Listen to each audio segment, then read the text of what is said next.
ama banamba ibare mora banamba kanafama ubono kata senyoro bono mulai ama banamba wala hawla wala quwwata illa billah sayadu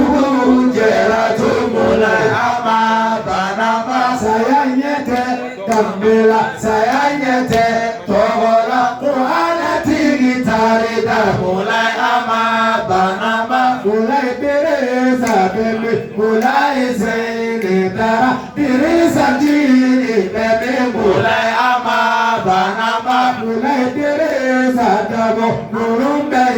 jiyeto aletale begabo mulai ama banamba muadamu babadu nurumbe kume banamba mulai mulai madam mulai ama banamba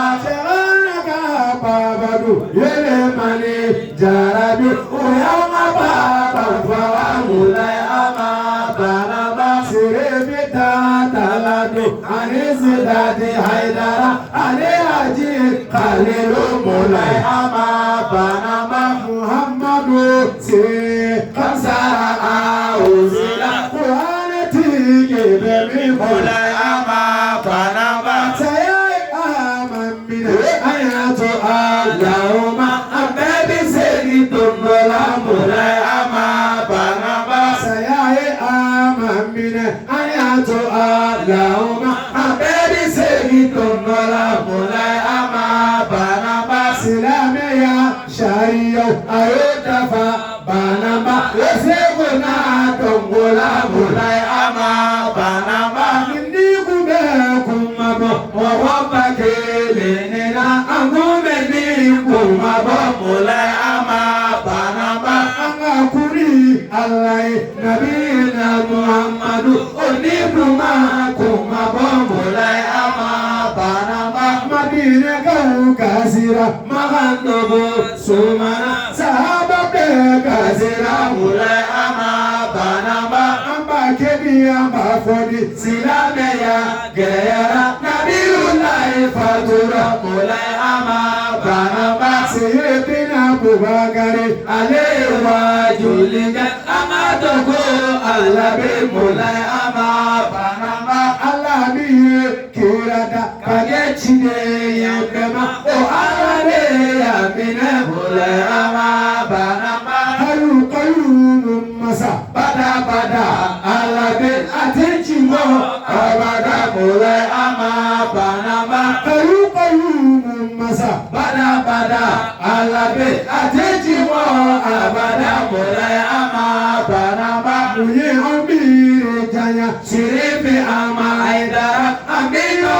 sorome mulai ama banaba ayeshana nembina tarena to tijani mahammedi kanuba mulai ama banaba sufi Allah dabuba iyo tabi audafa irimunyuri sabale mulai ama banaba farida tigi sumana nafila tigi sumana wana kalaba beni mulai ama banaba Allah yesira yejobo kutafara amala yorombuye kanuba mulai ama banaba musebara kanuba sayasira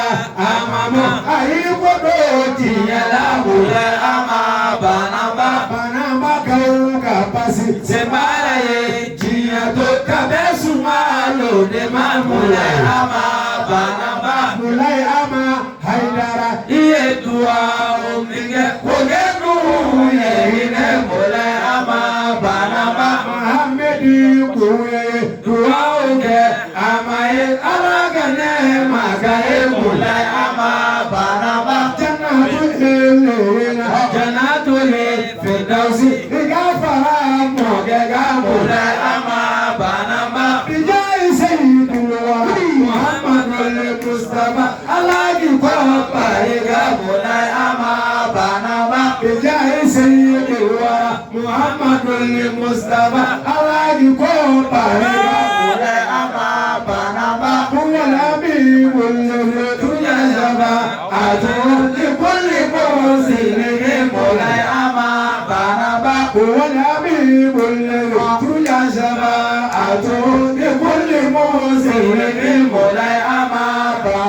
ثم صلاة على النبي الله أحمد ثم سلام كلام ملائمة ثم صلاة على النبي الله أحمد ثم سلام كلام ملائمة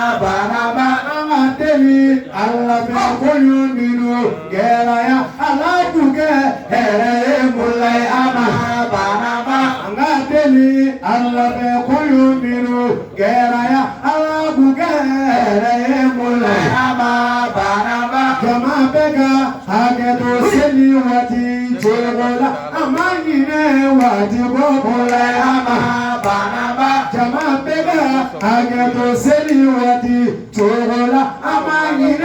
wati bokolai ama banaba nizigiri dabara abesemi fomanala ambe kurane kala bolai ama banaba ebebi gangania ibi gangania lade ambe kurane kala bolai ama banaba ilaha illallah la ilaha illallah